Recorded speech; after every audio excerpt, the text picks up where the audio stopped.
Have you ever tried waterfall tabs in your journal? It's something I've experimented with quite a bit. It involves removing paper from the right side of the pages so that they cascade in kind of a waterfall like this. I know removing paper from a journal isn't everyone's idea of a good time, but if you've ever wanted to try waterfall tabs but felt a bit too intimidated or didn't know where to start, this video is for you. I'm going to show you two different ways to approach waterfall tabs, one with very straight, crisp, clean lines, and one that follows the edge of a design so you get this kind of texture, and a much more irregular shaped page edge. Hi, I'm Erin, and apparently I'm all about cutting pages out of your journal.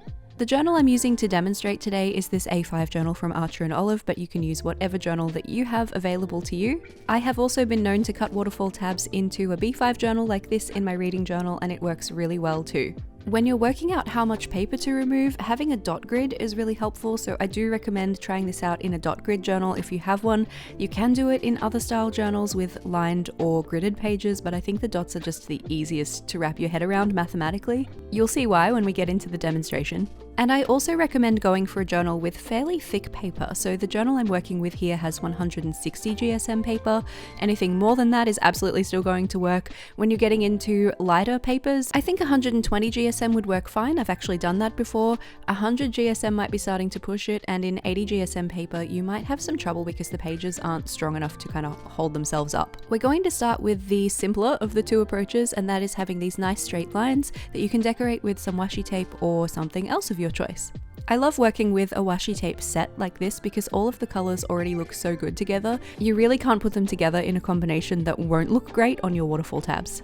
Before we even think about cutting any of our paper, we need to know how many pages you're going to use for the setup that you have in mind. So I'm just going through here and writing in pencil what I'd like to go on each spread once I have cut all of the paper away so that I know how many pages I have, because when we do this, I like to start from the last of the pages required for the setup and then move backwards through the book. For purposes of demonstration here, I'm going to show you a setup that covers 5 spreads or 10 pages. But if you have a setup that covers more pages or less pages than that, this will absolutely still work. You can just adapt the theory to suit you. Now we're going to use the dot grid to work out how much paper to remove from each one.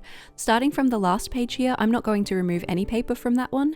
Moving back one, I'm going to use the dot grid to remove the equivalent of 2 dot grid spaces, but I like to consider the outside edge after the dot's end as 1 dot grid space here. So I'm going to have 1 dot grid space plus the outside edge, or I'm going to be drawing this line on the second row of dots from the right side. Then as we turn back each page, we're just going to add 2 more dot grid spaces or 2 more dots to the outside of that line and draw another line. I'm showing you with pencil first. You don't have to fully draw a line all the way down the page like me, but as long as you have marked where you want each one to go, that's going to help you quite a bit in the long run. So for this one, I'm going to be removing 3 dot grid spaces plus the outside, which means my line is drawn right on top of the 4th row of dots here. For the next one, we're going to add 2 more on top of that, so it will be 5 dot grid spaces plus the outside. I'm ruling my line right on top of the 6th row of dots from the right side, and we're just going to continue that pattern all the way back to the cover spread, which means since the last one was on the 6th line of dots, our next one is going to be on the 8th line of dots from the right side of the page, or 7 dot grid spaces plus the outside edge.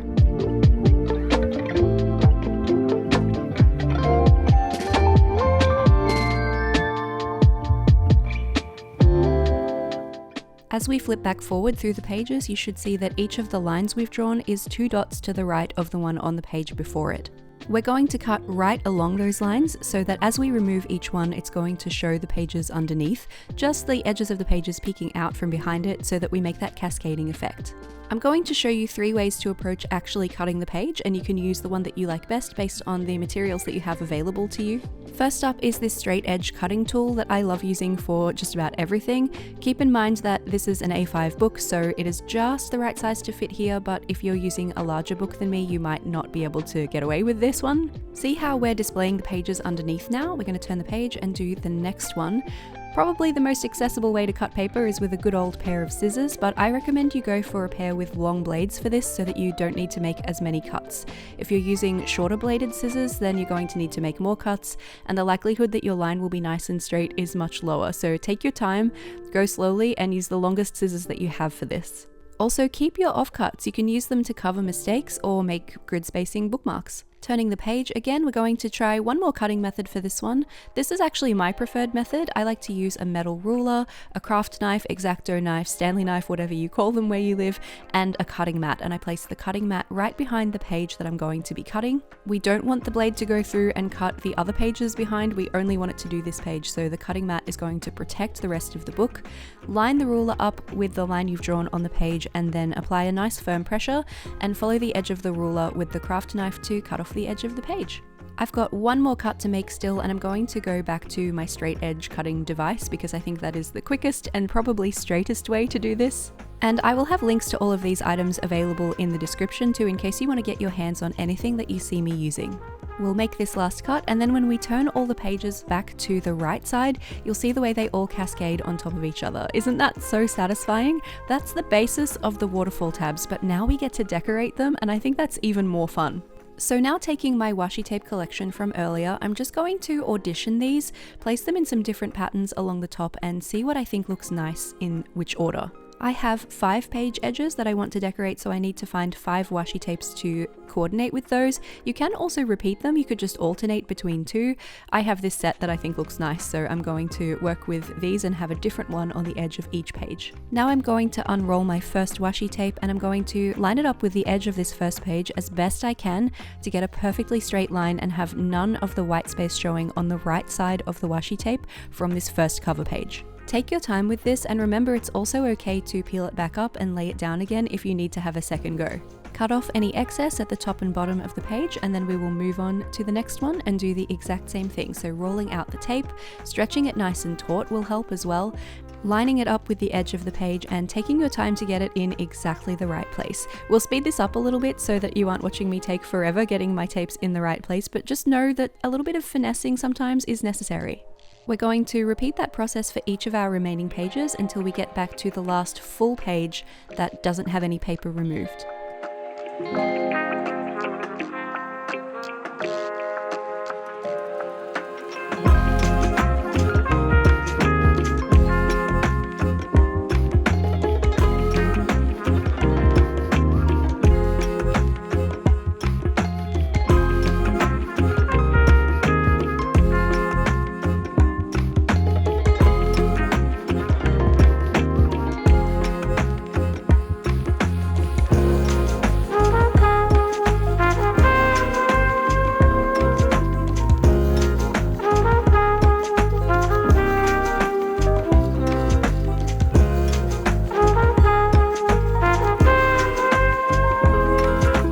Great, these pages are looking laid on top of each other. We just need to do the very last one now. This is the page that we didn't remove any paper from, and because I'm using a thinner washi tape here, instead of 1 strip, I'm just going to add 2 strips of the washi tape right next to each other so that it looks like one wider piece of washi.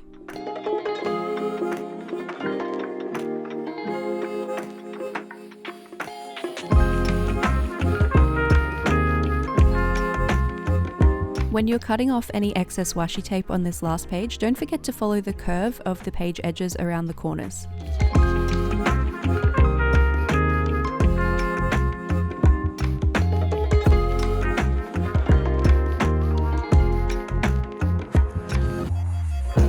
And there we go, we have decorated waterfall tabs. You could absolutely leave these right here. I have one more step I like to do to really elevate the way these look and make them look very professional, but I think they look fantastic just like this too. So if that's enough work for you, you could absolutely stop here and just enjoy your waterfall tabs. If you do want to step them up a little bit further, then you'll need one of these corner rounding punch tools, and I love using these to make the book look really elevated and professional. They have 3 different angles of corner you can cut, and we're going to be using this one because I think it most closely matches the corners that are already cut into most notebooks. You just fit your sharp corner nice and snugly into the device, press down on the button on top, and it will cut the corner off and make it nice and round, which I think just makes it look like this notebook came this way. It makes it look like those pages were always supposed to be cut shorter than the ones next to them, and I think it looks really nice and professional. So it also means you won't give yourself any paper cuts on the sharp corners as you go. So this is the straight edge version of waterfall tabs. I think it is the most classically associated with the term waterfall tabs. I love how much of the washi tape you get to see on each of the tabs. I feel like it gives each one a moment to shine. And when half of your page is already decorated like this, you really don't need to do much heavy lifting with the rest of your theme because there's already so much going on the right pages. If you were doing this with more spreads than me, just keep in mind that that first spread is going to get quite narrow, so you might not want to give it a purpose that is too important. You might want to save your more important functional spreads for the larger pages here. And I wanted to show you a variant I've done before. If you have lots of pages that you want to make waterfall pages, or you don't want to cut off as much of the paper, instead of removing 2 dot grid spaces from each one, you could just remove 1. You won't show as much of the pattern on your washi tape, but it does still work. If you're looking to level up to challenge mode with your waterfall tabs, we have this irregular edge version that I think looks so beautiful and is a great way to show off a beautiful sticker or PET tape. This one alternates between a solid edge and an edge that has a very irregular shape that follows the shape of a design that you place down. The principles are actually pretty similar, but you do need to be careful about where you place your more irregular design. I'm going through and just marking out my pages again. I'm not going to write what the function would be this time. I'm just writing 1, 2, 3, 4, and 5 in the top left corner so I know at a glance which page I'm working on, so I don't cut the wrong ones incorrectly. Because I'm going to be removing the page edge in a more irregular way, this time I'm going to be making my solid edges, the flat ones, 3 dot grid spaces or equivalent. So I'm drawing my line on the 3rd dot grid in from the right on the first page. That's going to be covered in washi tape. The next one is the first page I'm going to remove any paper from, so it will be cut approximately along that line, but not exactly because it will be the irregular shape. The next one I'm moving back 3 more spaces from there. So my line this time will be on the 6th dot from the right side of the page. This one's going to be a straight edge. Then on the previous page, we'll go back another 3 dots, so that will be the 9th dot that the marking is on for this one. This one will be an irregular edge. And then all the way back to the first page, this one we're going to be making the marking on the 12th dot in from the right side of the page. This one will be a solid edged page. I'm going to go ahead and rule my lines here because that's going to help me, even on the pages that will end up having an irregular edge, to work out my spacing for where I'm placing my pretty element that I'm going to follow the pattern around the edge of. For this part of the setup, it's actually exactly the same as the previous, except that I'm leaving 3 dot grid spaces in between each page rather than 2.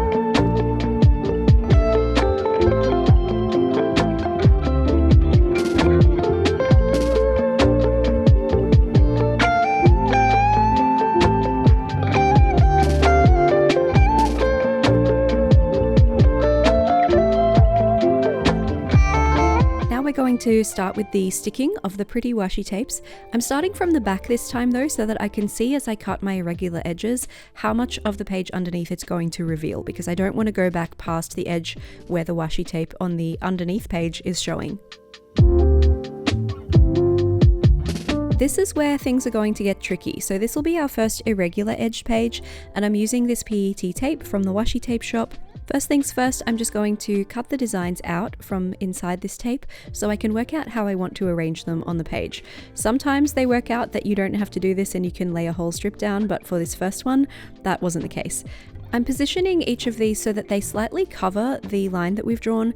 I'm going to erase that line enough that I can still kind of see where it is, but it's not going to be too visible, so that when I lay this down, you can't see the line first of all, but also it's going to sit on top of the beautiful gingham washi tape that's on the other page. So when we cut the edge back, you can see that gingham, but not any of the blank page that is next to the gingham. I'm going to continue that in sections all the way up the page until I get to the very top, and I will fill in any gaps where it looks like there are holes on the page with some extra offcuts from the tape as well.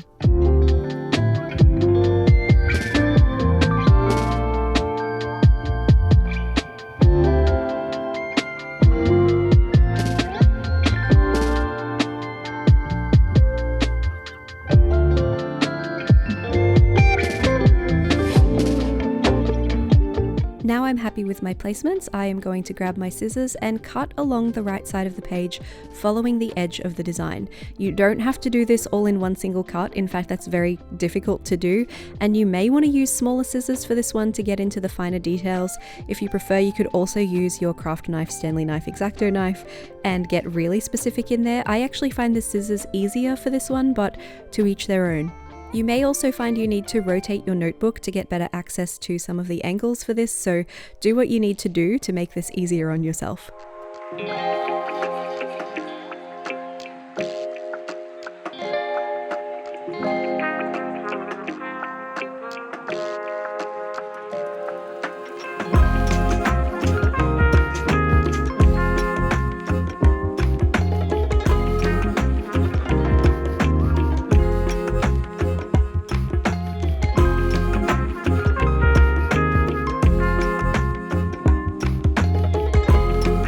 There's our first irregular edge. Doesn't it look great against that gingham behind it? Let's turn back a page and do another easy one. This one we're just going to cut off on a straight line and line it with some more of the gingham so that our next pretty irregular edge has something nice to sit on top of.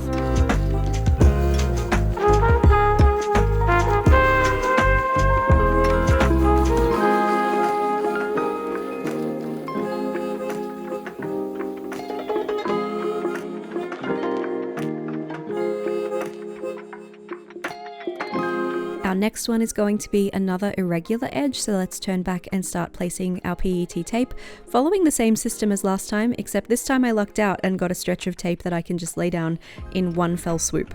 I'm taking you on the journey with me here though, because I did not place this as well on my second go as I did for the first ones. I don't know if that's because it was all one piece.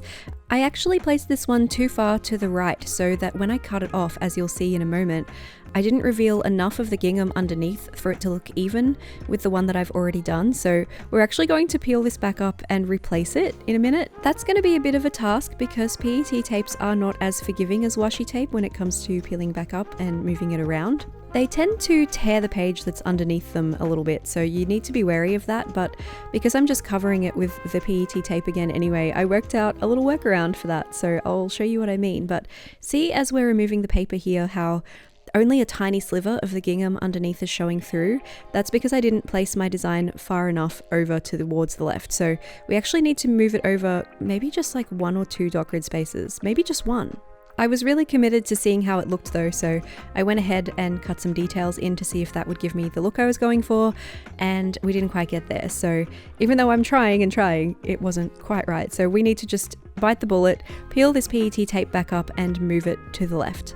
Unfortunately, the tape is taking quite a bit of the surface of the journal paper with it, which is okay when you're working with thicker paper like this. It would completely rip up the page in a thinner notebook. Unfortunately, everywhere the paper came up with the PET tape, it is no longer sticky, which makes it much harder to replace on the page. But because this is a shiny PET tape already, and I'm going to be cutting around the edges, my solution was just to grab some clear sticky tape, stick it right along the right side there, and use that to make things really adhere again. I'm still going to be cutting off more of the right side of the page there, so I feel like the sticky tape is a pretty good workaround.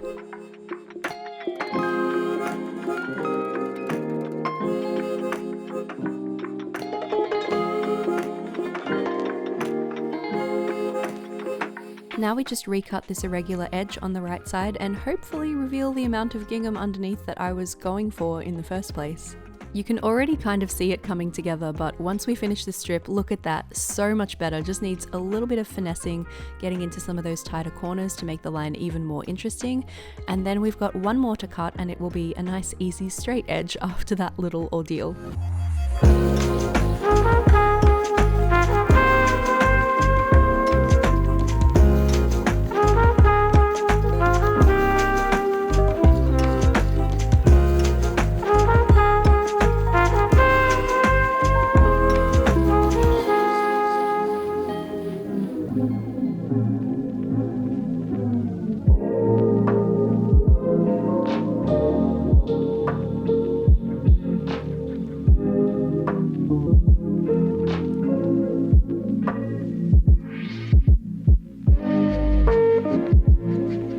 Are these not just so pretty? I really like the way these look together, and it almost makes me want to set this up as a theme in my own bullet journal too. I actually don't mind the sharp corners on the straight cut pages when we have these irregular edges next to them, but just for science, I'm going to go in with my little corner cutting tool and round them off just to see how it looks. And do you know what? Actually, yeah, I do like that better.